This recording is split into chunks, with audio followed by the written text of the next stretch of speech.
नमस्कार। जौनपुर के बाहुबली नेता, पूर्व सांसद, पूर्व विधायक धनंजय सिंह को आज एमपी एमएलए कोर्ट ने 7 साल की सजा सुना दी। रंगदारी और अपहरण के एक मामले में धनंजय सिंह को 7 साल की सजा सुनाई गई। ऐसे समय जब बीजेपी ने जौनपुर से कृपा शंकर सिंह, जो कि महाराष्ट्र के पूर्व गृह राज्य मंत्री थे और कांग्रेस पार्टी के वरिष्ठ नेता थे, उन्होंने पीछे भारतीय जनता पार्टी ज्वाइन कर लिया था। जौनपुर के वो रहने वाले हैं। मूलतः तो उन्होंने महाराष्ट्र में राजनीति ज्यादा की है, लेकिन मूल तौर पर वो जौनपुर के रहने वाले हैं। और बीजेपी ने जब कृपा शंकर सिंह का टिकट अनाउंस कर दिया, तो धनंजय सिंह ने अपने ट्विटर अकाउंट, अपने सोशल मीडिया प्लेटफॉर्म्स पर इस बात का ऐलान कर दिया कि एक साथियों तैयार हो जाइए, एक सीट संख्या 73 जौनपुर जीतेगा करके उन्होंने एक सोशल मीडिया पोस्ट लिखा। तो माना यह कि अब भारतीय जनता पार्टी से दो दो हाथ करने के लिए धनंजय सिंह तैयार है। इस जो उनका सोशल मीडिया पर पोस्ट आया, उसके एक ही दिन के बाद एक शादी समारोह में समाजवादी पार्टी के अध्यक्ष अखिलेश यादव के साथ उनके बातचीत का वीडियो, उनके मुलाकात का वीडियो वायरल हो गया।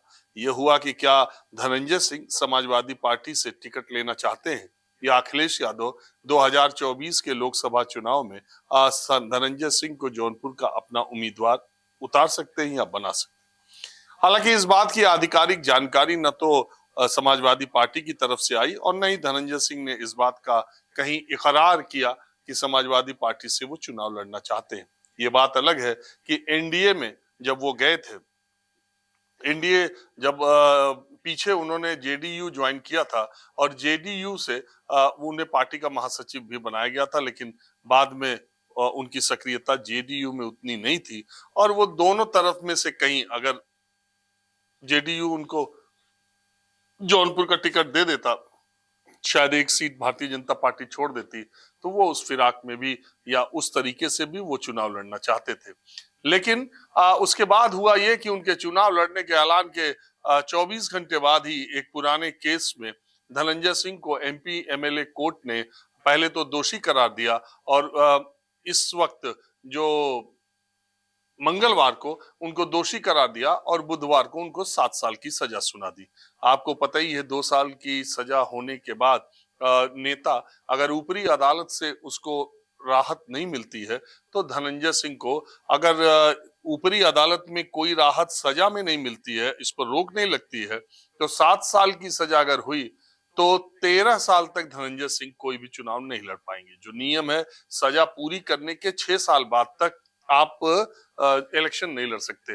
तो जो धनंजय सिंह अभी 2024 का चुनाव लड़ना चाह रहे थे, अगर अदालत ने, ऊपरी अदालत ने, हाई कोर्ट ने, सुप्रीम कोर्ट ने उनको एमपी एमएलए कोर्ट के फैसले से राहत नहीं दी, हालांकि बहुत लोगों को मिल चुकी है, जिसमें अफजाल अंसारी हैं, उनको पहले निचली अदालत से सजा मिली, ऊपरी अदालत से उनकी न सिर्फ सजा माफ हुई बल्कि उनकी सजा पर रोक भी लगी और लोकसभा की सदस्यता जो उनकी चली गई थी वो बहाल भी हो गई। तो ऐसा आपने देखा, दूसरे एक विधायक थे फैसल, उनके साथ भी ऐसा ही हुआ। तो अभी धनंजय सिंह के पास एक रास्ता तो है कि वो ऊपरी अदालत का दरवाजा खटखटा सकते हैं और इसके बाद अगर उन्हें राहत मिले तो वो चुनाव लड़ सकते हैं। वैसे उनकी पत्नी जिला पंचायत अध्यक्ष भी हैं और अगर ऐसी स्थिति, उनके करीबी लोग मानते हैं कि अगर ऐसा हुआ कि उन्हें जेल में रहना पड़ा, तो उनकी पत्नी भी लोकसभा का चुनाव लड़ सकती है। देखिए, धनंजय सिंह पूर्वांचल के बसपा के टिकट पर 2009 में वो संसद पहुंचे थे। धनंजय सिंह का जो जीवन है और जो करियर है वो किसी फिल्मी कहानी से कम नहीं है। देखने में खूबसूरत, लंबा चौड़ा, 50 साल से कम की उम्र का व्यक्ति, जिसको आपने कई बार देखा होगा। जब से सोशल मीडिया आया तब से राजा भैया और धनंजय सिंह के वीडियोस, रील्स भी इंस्टाग्राम पर खूब चलते रहते हैं, आप देखते ही हैं। और गाड़ियों के काफिले, हथियारों से लैस लोगों के साथ धनंजय सिंह जौनपुर और लखनऊ के इलाकों में घूमते रहते हैं। लेकिन जौनपुर की जनता में धनंजय सिंह का अपना एक प्रभाव है। पिछले 20 वर्षों की राजनीति में धनंजय सिंह ने अपना एक जनाधार बनाया है और तमाम चुनाव लड़ने के बावजूद 2014 के बाद धनंजय सिंह को किसी चुनाव में सफलता तो नहीं मिली, लेकिन वोट प्रतिशत या वोटों की संख्या ने हमेशा दूसरे लोगों को चौंकाया है।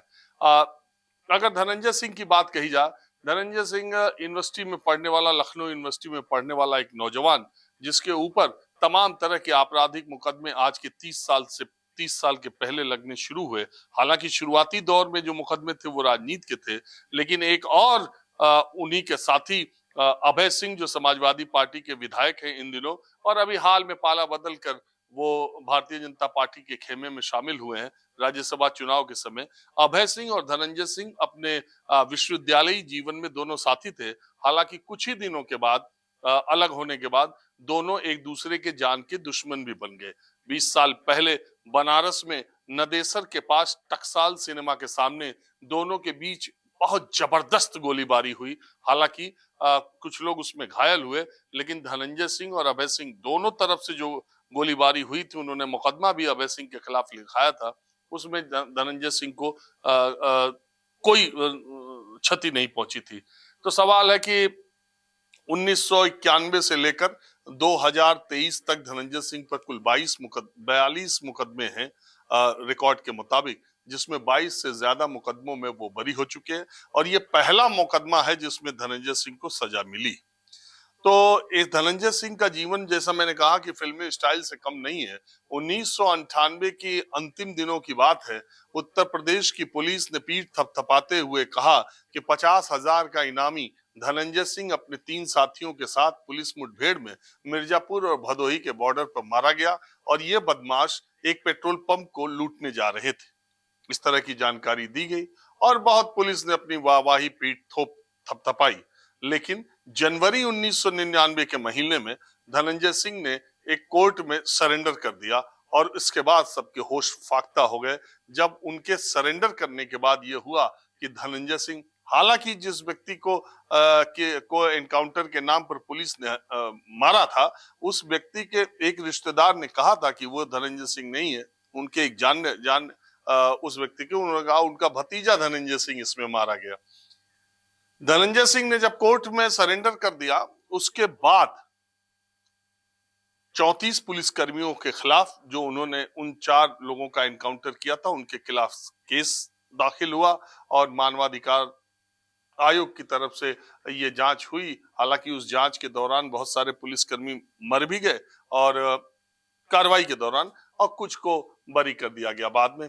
2002 के विधानसभा चुनाव में रारी विधानसभा से धनंजय सिंह ने चुनाव लड़ने का फैसला किया और जिस तरीके से अपहरण करने के बाद और वो सरेंडर होने के बाद, तो उनके परिवार के लोगों ने इस बात को, परिवार के सारे सदस्यों ने, उनको दोस्तों मित्रों ने इस बात को 2002 के चुनाव में बहुत बड़ा मुद्दा बनाया कि अगर धनंजय सिंह को वोट नहीं मिला, अगर धनंजय सिंह ये चुनाव नहीं जीते, तो वो उनका एनकाउंटर हो सकता है, पुलिस उनको मार सकती है। इस तरह की सहानुभूति के साथ, और उसमें एक फैक्टर और था, एक विनोद नाटे नाम के व्यक्ति थे उस समय, जो कि उस इलाके के बाहुबली थे। वो चुनाव की तैयारी कर रहे थे, लेकिन एक सड़क दुर्घटना में उनका निधन हो गया। तो उनके नाम का सहारा लेकर भी धनंजय सिंह ने उस चुनाव में जीत हासिल करने का काम किया। 2002 में जीतने के बाद 2007 में भी धनंजय सिंह दूसरा चुनाव जीते और 2009 का बसपा का लोकसभा चुनाव भी जीते। इस लगातार तीसरा चुनाव जीतकर धनंजय सिंह संसद पहुंच गए। लेकिन 2014 प्रधानमंत्री नरेंद्र मोदी का जब से जो हवा चली है उत्तर प्रदेश में, उसके बाद 2014 के लोकसभा चुनाव में धनंजय सिंह को किसी पार्टी ने, उन्होंने बीएसपी की मुखालफत की थी। बीएसपी के खिलाफ वो बहुत सारी बातें कह रहे थे, इसलिए धनंजय सिंह का कार्यकाल खत्म होने से पहले ही बहन मायावती ने उनको अपनी पार्टी से निकाल फेंका था। अब धनंजय सिंह 2014 के बाद चुनाव तो नहीं जीते, अभी हालिया जिला पंचायत अध्यक्ष का चुनाव जीते हैं। लेकिन अब बड़ा सवाल यह है कि सबसे ज्यादा जो लोग उत्तर प्रदेश में लोकसभा चुनाव की तैयारी कर रहे थे, उनमें धनंजय सिंह का भी नाम शामिल था। अब इस केस में सजा होने के बाद धनंजय सिंह के राजनीतिक भविष्य पर संकट के बादल मंडराने लगे हैं। हालांकि उनका स्वभाव और उनका जो मिजाज था वो 2024 के लोकसभा चुनाव के लिए वो लगातार आगे बढ़ रहे थे। जिस मामले में उनको सजा हुई है वो मामला 2020 का योगी आदित्यनाथ की सरकार के दौरान का ही है। मई 2020 में, शायद 10 या 11 मई 2020 में नमामि गंगे प्रोजेक्ट का प्रोजेक्ट मैनेजर जो वहां पर जौनपुर में पोस्टेड थे, उन्होंने, मुजफ्फरनगर के रहने वाले हैं, उन्होंने पुलिस में एक शिकायत दर्ज कराई कि उनको आकर दो लोगों ने उनका अपहरण किया, जिनमें संतोष विक्रम भी एक थे, और वो दोनों लोग उनका अपहरण करके वहां के पूर्व सांसद धनंजय सिंह के काली कुत्ती जो मोहल्ला है उस आवास पर ले गए और वहां पर धनंजय सिंह ने पिस्तौल के जरिए उस नमामि गंगे के प्रोजेक्ट मैनेजर को धमकाने की कोशिश की और उनसे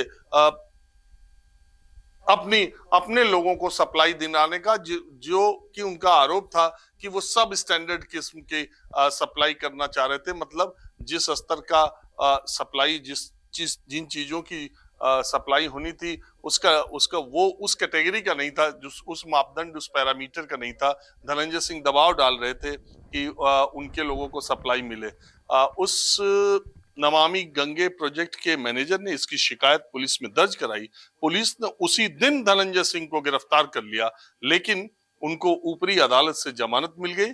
इसके बाद जो आरोप पत्र दाखिल किया था एमपी एमएलए कोर्ट में पुलिस ने, उस पर कल बहस होने के बाद दोषी पाया अदालत ने और आज उन्हें सजा सुना दी गई।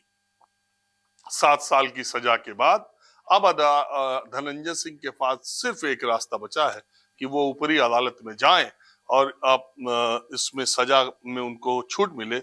नहीं तो वो 13 सालों तक, अगर छूट नहीं मिली तो 13 सालों तक धनंजय सिंह खुद चुनाव नहीं लड़ पाएंगे। हालांकि जब वो चुनाव नहीं लड़े हैं, एक बार जेल में भी थे, तो उन्होंने अपनी पत्नी को चुनाव लड़ाया था और उनकी पत्नी इस वक्त जिला पंचायत अध्यक्ष है। तो शायद धनंजय सिंह ने अगर फैसला किया तो वो भी लड़ सकती है। अखिलेश यादव से उनकी जो मुलाकात हुई थी थोड़ी ही देर पहले, न्यूज 24 के एक कार्यक्रम में अखिलेश यादव आए थे और उन्होंने इस बात का, औपचारिक तौर पर तो नहीं, लेकिन कहीं ना कहीं उनकी बातचीत से ये लगा कि धनंजय सिंह को वो समाजवादी पार्टी का जौनपुर से टिकट नहीं दे सकते। इससे उनके पार्टी में इसका विरोध होगा और वो धनंजय सिंह को समाजवादी पार्टी का टिकट देने में कभी भी समर्थ नहीं हो सकते। और इसलिए ये जो शादी में मिलने की बात है उसको समाजवादी पार्टी के टिकट से जोड़ करके देखना, वो केवल आजकल आपको पता ही, ये वीडियो कहीं से कहीं निकल गया, स्टोरी कहीं से कहीं निकलने लगी, वो वीडियो चला, फिर धनंजय सिंह का पुराना समाजवादी पार्टी पर हमला और अखिलेश यादव ने जो धनंजय सिंह पर कहा था, वो सारी चीज चलने लगी। लेकिन मूल बात यह है कि धनंजय सिंह को समाजवादी पार्टी ने टिकट देने का न तो कोई फैसला किया था और न गंभीरता पूर्वक अभी इस पर कोई विचार किया था। बहरहाल उत्तर प्रदेश या दूसरे जगहों की जो भी खबरें आती हैं उसको लेकर हम समय समय पर आते ही रहते हैं। तो फिलहाल नमस्कार।